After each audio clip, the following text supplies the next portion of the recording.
Los nuevos estudios de ADN nos permiten con cierta exactitud conocer nuestras raíces o por lo menos la ruta étnica de ese río de muchos brazos que confluyó en la persona que somos. La conclusión general resulta obvia. La humanidad convive y se mezcla desde hace siglos. Diego Rivera decía que la raza blanca era un desteñimiento o merma biológica de la misma tela que tienen los pueblos que han llamado de color. Como si todos los pueblos no tuvieran colores y el llamado color carne tenga tantos tonos como la paleta del arco iris. Como sea, hoy sabemos con certeza que los mestizajes han favorecido siempre a la humanidad. Rafael Barajas Durán, más conocido popularmente como El Fisgón, es un caricaturista, historiador y escritor descendiente de una migración española proveniente de Cataluña. Él nos cuenta la historia de su abuelo, su familia, entre ellos la mamá de él, que tras la Guerra Civil huyeron a Francia y después, con la ocupación nazi en aquel país, se acogen a la oferta de Lázaro Cárdenas para llegar a México. Eran pocos, muy pocos los países que querían recibir a los españoles considerados comunistas. Sin embargo, él cuenta que sus antecesores fueron parte de los intelectuales, profesores y académicos que enriquecieron la cultura mexicana cuando arribaron a nuestro país tras huir de la guerra, de la represión y de la muerte por su postura política. Rafael, cuéntanos, ¿quién es la figura de tu familia, no sé, tu abuelo, tu abuela, que son los primeros en encabezar esta migración y de dónde proviene?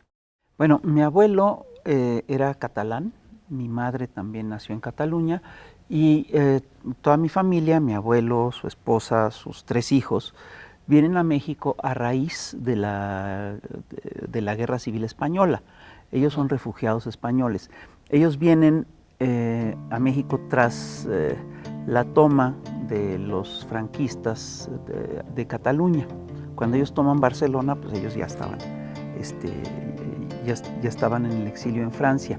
Entonces, ese exilio es un exilio muy peculiar, porque normalmente o con mucha frecuencia los exilios son exilios económicos. Este es un exilio político. Aquí lo que vimos con el exilio español es que toda una rama, digamos, de gentes que estaban afiliadas a una postura política salieron de España para poder sobrevivir a la represión franquista. Primero fueron a Francia. Es una inmigración muy trágica en muchos sentidos, porque salen de España huyendo del fascismo, llegan a Francia y a los pocos meses se establece el régimen de Pétain y llega la intervención alemana, y entonces tienen que emigrar a México huyendo siempre del fascismo. Bueno, de ahí también hay que señalarlo, tuvo mucha fuerza en la década de 1930 la Falange Española en México. Y tenían alianzas además con grupos hispanistas que estaban ligados, intelectuales hispanistas que estaban ligados al naciente Partido Acción Nacional. Entonces, Lázaro Cárdenas, cuando se da cuenta que hay cuando se derrota la República Española, le abre las puertas a los refugiados españoles por varias razones. La primera es una razón humanitaria, porque era un núcleo de refugiados que estaba siendo perseguido y aniquilado en Europa, pero además era un grupo de refugiados de muy alta calidad, es decir, muchos de ellos eran intelectuales de alto nivel, eran la élite intelectual de España. Carlos Fuentes alguna vez dijo que quien ganó la Guerra Civil Española fue México, porque a México llegaron una cantidad enorme de valiosísimos talentos. Sí, exacto, de intelectuales, artistas, académicos, etc. Pero entonces, la tercera razón, una razón de fondo por la que Cárdenas acepta la emigración española es porque fue una forma de derrotar de manera contundente a todo este núcleo que impulsaba las tesis de la hispanidad. Es decir, le trajo precisamente Lázaro Cárdenas a México a este sector de España que estaba en contra del franquismo, estaba en contra de las tesis de la hispanidad y al hacer esto prácticamente desfondó todo el discurso, todo el discurso de la hispanidad que en México tenía sus adeptos. Según el Fisgón, la oferta de Cárdenas de dar refugio en México por una razón humanitaria a los republicanos españoles tenía también otro motivo, que era apoyar los ideales izquierdistas del cardenismo y contrarrestar los discursos de hispanidad que enarbolaban muchos españoles radicados en México que se identificaban con el franquismo. Así, su abuelo abogado y su tío Manuel Durán, poeta, se dedicarían a realizar en México tareas jurídicas, por supuesto asesorando a bancos, a empresas, además de dar clases en la Escuela Libre de Derecho e incluso hacer traducciones del inglés y del francés. ¿Cuál es el vínculo con México de tus familiares? Porque tradicionalmente la migración nunca es se me ocurrió, siempre es un vecino, un pariente o un compañero, un amigo. Bueno, en ese sentido, la migración de republicanos a México se debió a un hecho muy simple, que es que México era uno de los pocos países que tomó la decisión política de recibir a los refugiados españoles, porque los refugiados españoles fueron expulsados de España, llegan a Francia y eran vistos como los rojos, como los comunistas, eran una bola de indeseables. Les hacen campos de concentración, mi tío estuvo en un campo de concentración, los persiguen políticamente y son muy pocos los países que los quieren recibir. Nadie los quiere recibir y de hecho el periplo para llegar a México es un periplo complicado, es complicado. ¿Cómo fue? Llegan a través de barcos portugueses, sobre todo portugueses, el Niasa y otros. Mi abuelo iba solo, con su familia, bueno, no iba con sus hermanos, iba con su familia, iba con su esposa, sus 3 hijos y eso era todo. Y ellos salen de Francia, se embarcan en el Niasa y pasan primero, entiendo que por Argel, luego pasan a las Canarias, llegan y terminan llegando a México, llegan a Veracruz. Ahí desembarcan cuando está la Segunda Guerra Mundial en pleno auge y ellos llegan después a la Ciudad de México, donde ya había algunos refugiados españoles instalados. Entonces se instalan, entiendo que se instalan en lo que hoy es la Colonia Condesa, ¿no? Pero pues obviamente se instalan con muchas estrecheces. Claro. Es decir, y quiero decirte, la emigración española tenía en general, es decir, hay un sector de la emigración española que era obrero y que era popular, etcétera, pero hay un sector de la emigración española que era básicamente académica, que tenía una formación académica muy sólida. Mi abuelo era abogado. Se dedicó a hacer trabajo, es decir, siguió haciendo trabajo legal, pero sobre todo lo que hacía era trabajo legal ligado a digamos, al sector financiero, a lo que son las lógicas o las bases del derecho romano. Trabajó como consejero para empresas, para bancos, etcétera. Sobre todo dio clases en la Libre de Derecho, dio clases en otros lugares. Y es curioso porque como no había mucho campo de trabajo para él, se dedicó a hacer traducciones de libros. Traducía del francés, traducía del inglés. Y mi tío, que es Manuel Durán, que es después también fue un académico, un poeta y un académico, le ayudaba a hacer las traducciones. Entonces, a eso se dedicaban. Esta pregunta es interesante. Llegan de Cataluña. Hay que decirlo. Hay un idioma catalán que no es el español que conocemos. Entonces, tuvieron que hacer ¿cómo fue esta transformación? Mira, ellos, en Cataluña, sin lugar a dudas, se hablaba el catalán y mi familia materna siempre reivindicó el idioma catalán y la cultura catalana, pero también hablaban español. Qué bueno. Hablaban español de manera muy fluida y hablaron siempre español en México. Ocurre una cosa muy curiosa con las familias catalanas avecindadas en México. Los catalanes que se casaron con catalanas o las catalanas que se casaron con catalanes hablaban catalán entre sí. Claro. Entonces, en esas familias el idioma se preservó. En las familias en las cuales los hijos de catalanes se casan con hijos de mexicanos, no se preserva el catalán. En ocasiones, adoptamos a nuestro estilo de vida palabras que quizás no sabemos del todo su origen. Solo las usamos, sabemos su significado, pero no sabemos de dónde vienen. La palabra apañar, según el diccionario de la Real Academia de la Lengua Española, significa apoderarse o tomar posesión de algo con engaño e ilícitamente, sinónimo de hurtar y apeñuscar. En México se usa de múltiples formas como lo apañaron, dando a entender que lo detuvieron o lo arrestaron. Acto de apañar o atrapar a un delincuente, especialmente si lo hace la policía mediante un operativo. Apañe. Se llevaron a todos los de la banda en el apañón.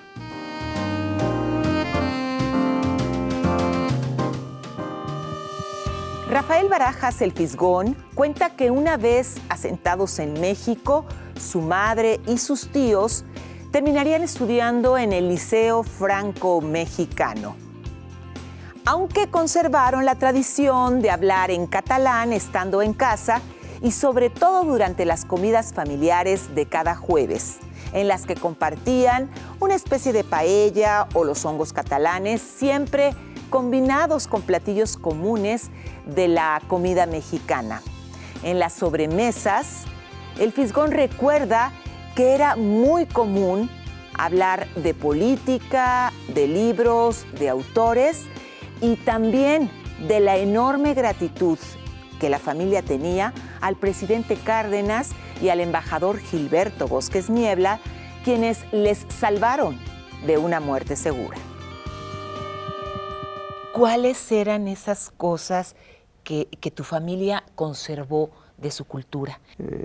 Se hablaba mucho de política europea, se hablaba mucho de política franquista. Mi abuelo es de aquellos españoles que Quesada caricaturizaba como que ya se les había perdido el dedo, no sé si recuerdas, ¿no? Que ya no tenían, que tenían el índice trunco, porque todo el tiempo decían este año cae Franco. Entonces, mi abuelo, les iba desgastando el dedo. Se les iba desgastando el dedo hasta que ya no les quedaba nada. Pero entonces, eso sí lo teníamos, sí había una,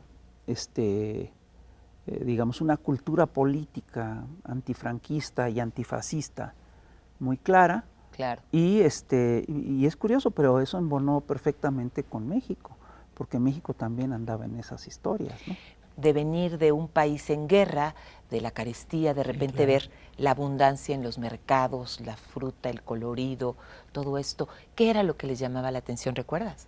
Sí, lo primero que les llamó la atención era que habían salido de la guerra, que habían salido de las lógicas de la guerra y de la escasez absoluta. Yo recuerdo a un amigo de mi abuelo diciendo, en broma por supuesto, diciendo, este país es el colmo, un país en el que sales a buscar trabajo y lo encuentras, ¿no? Es decir, en aquel momento había trabajo en México y había un cierto nivel de prosperidad. Eran los tiempos del estado de bienestar, se consolidaba el estado de bienestar y las cosas marchaban en México. Y lo que yo sí recuerdo con mucha emoción es la enorme gratitud que siempre sintieron mi abuelo, mi abuela, mis tíos, mi madre, sus amigos, los amigos de mi abuelo, con Lázaro Cárdenas. Porque pues sí. Lázaro Cárdenas le salvó la vida, no es poca cosa, ¿no? Y también una enorme gratitud hacia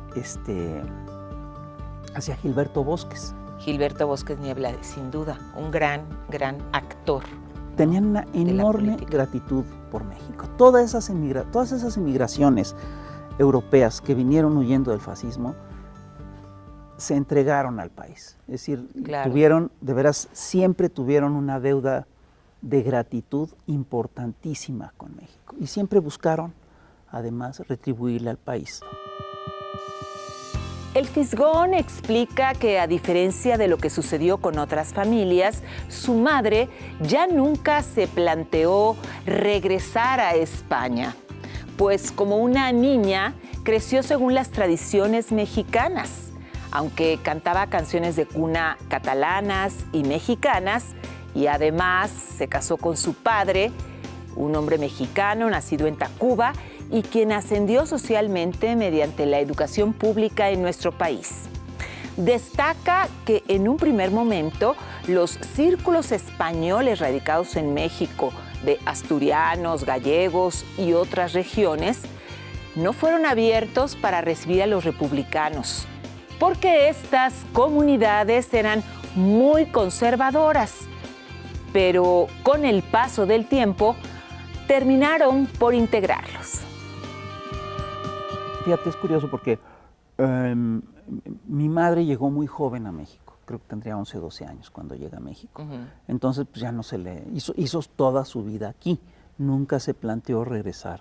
¿Se casó con catalán? Se casó con mexicano. Mi mamá se casó con mexicano. Mi papá es mexicanísimo. Mi papá era era un niño él había nacido en Tacuba.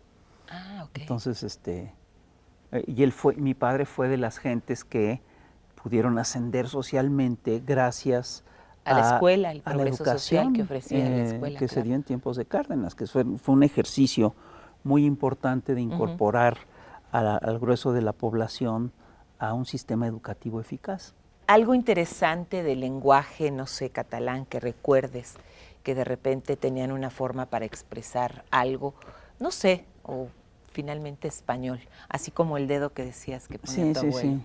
De tu Mira, mamá que... Mi madre cantaba, mi madre cantaba canciones de cuna catalanas, ¿no? Entonces, pues, esas cosas así se daban, pues se le salía de manera natural, ¿no? Claro. Pero eso también alternaba con canciones de cuna mexicanas, por supuesto. ¿Tú crees que la migración española, y te lo pregunto, se integró tanto a México que no creó, digamos así, más allá de las instituciones educativas, los centros de cultura, etcétera, etcétera, no creó ningún circuito para mantener esa organización, digámoslo así, y sostener su cultura, sus tradiciones y demás? Mira, es curioso porque ya existía en México, ya existían círculos asturianos y círculos gallegos y círculos, en fin, todo eso ya existía. Existía el Orfeo Catalá, todas esas cosas ya existían. Y la llegada de los republicanos fue muy curiosa porque en una primera instancia tenemos que la migración española que preexistía a la llegada de los republicanos era muy conservadora. Entonces los rechazaron.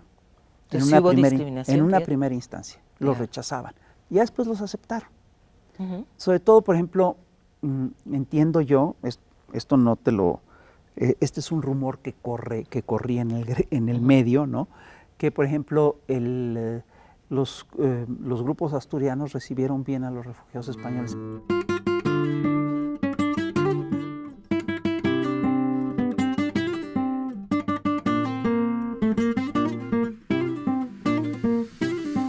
Vamos a hacer una paella al estilo Buñuel. Cuenta la leyenda, ¿no?, que él llegó a Estados Unidos con su padre y su padre hacía esta paella consiguiendo las cosas que había a la mano a donde ellos fueran, ¿no? En este caso en Estados Unidos. Esa receta está datada, está en un libro. Entonces lo que nosotros hacemos es sellar un poco las proteínas. Él agarraba pollos enteros, los partía hacia un fondo y los pedacitos de pollo los ponía en la paella. Conseguía salchicha de cerdo, que es la butifarra, le ponía lomo de cerdo también, camarón, almeja, mejillón, hacía un caldo a base de cubitos de Nor Suiza, que ese no lo hacemos, ¿no? Nosotros hacemos un caldo de pollo con jaiba, que él también hacía jaiba, y algunas verduras. Luego se hacía un sofrito de jitomate, ajo y perejil y lo licuaba.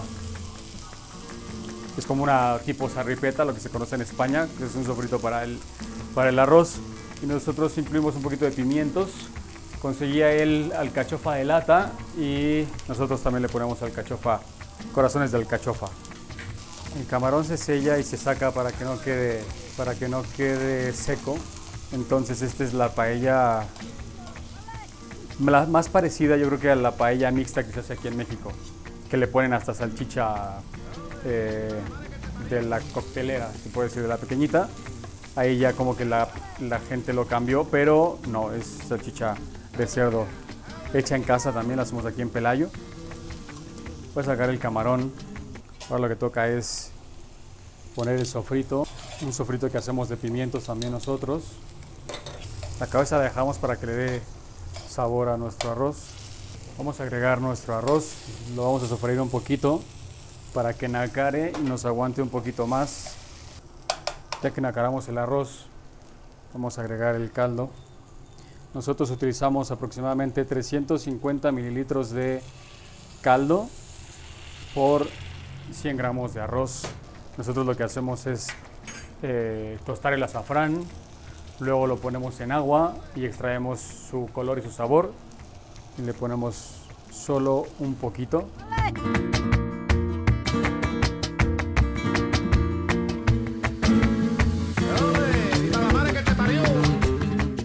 Pues listo, aquí ya tenemos nuestra paella de Buñuel. Lo único que nosotros hacemos es ponerle un pedacito de limón rostizado y no queda más que disfrutar.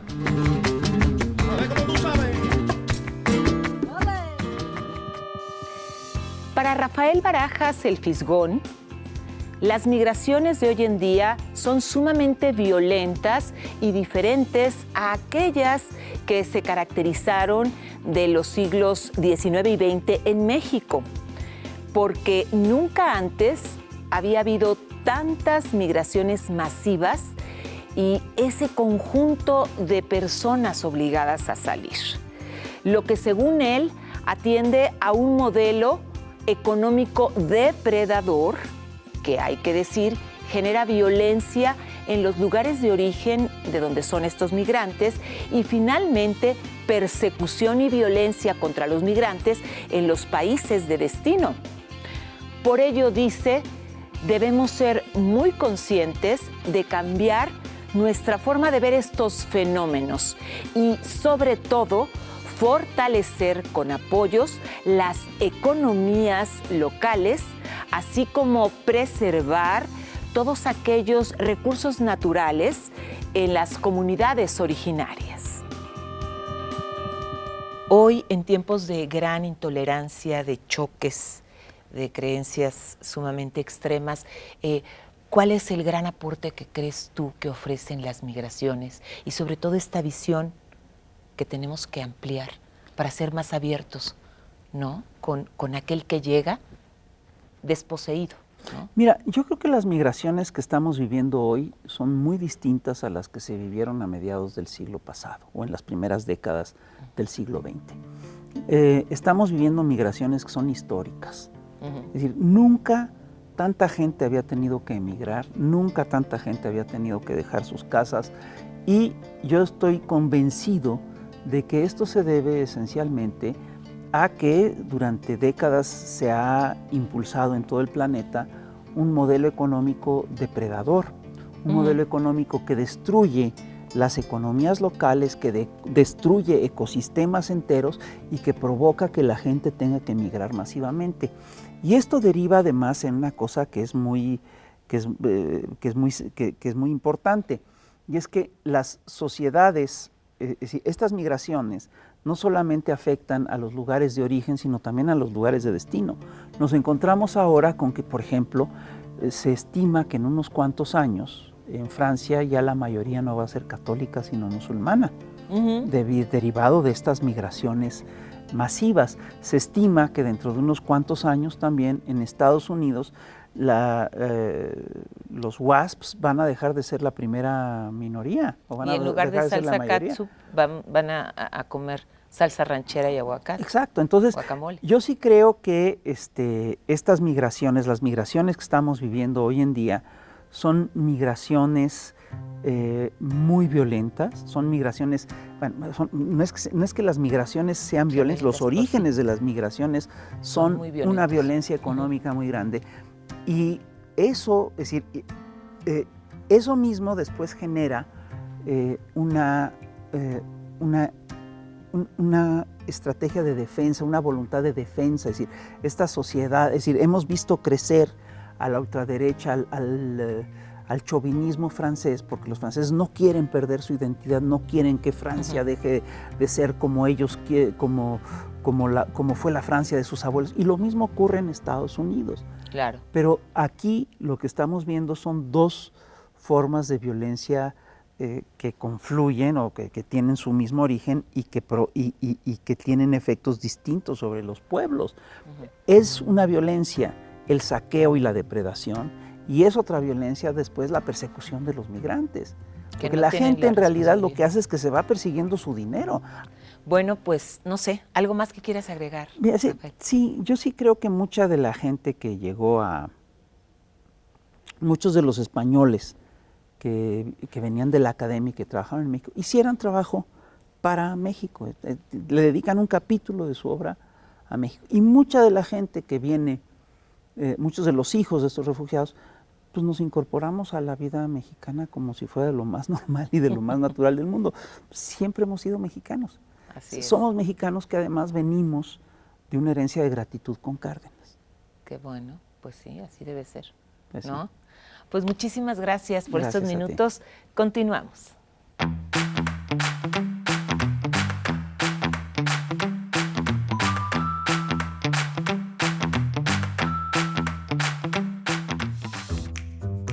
Luis Buñuel, renombrado director de cine y guionista nacido en Aragón, España, fue el mayor de 7 hermanos en una familia fuertemente religiosa. Educado por los jesuitas, su vida estuvo marcada por la exploración de diversas culturas, una experiencia que influyó profundamente en sus obras cinematográficas. Considerado como uno de los grandes maestros del cine, Buñuel llegó a la Residencia de Estudiantes de Madrid en 1917, donde entabló amistad con figuras de renombre como Federico García Lorca y Salvador Dalí, con quien debutó en el cine con Un perro andaluz en 1929, primera película con tintes surrealistas. Tras licenciarse en Historia por la Facultad de Filosofía y Letras de Madrid, se trasladó a París en 1925, donde ingresó en la Academia de Cine y comenzó a trabajar como ayudante de producción con Jan Epstein. A lo largo de su trayectoria, recibió numerosos premios en los que destaca director de películas como Los Olvidados de 1950, premio a la mejor dirección en Cannes por Viridiana de 1961, Palma de Oro en Cannes y Gran Premio del Humor Negro en París por El Ángel Exterminador de 1962, entre otros reconocimientos. El 29 de julio de 1983 fallece en la Ciudad de México, a la edad de 83 años a causa de un paro cardíaco, dejando un legado en el estilo surrealista y su impacto en el cine moderno.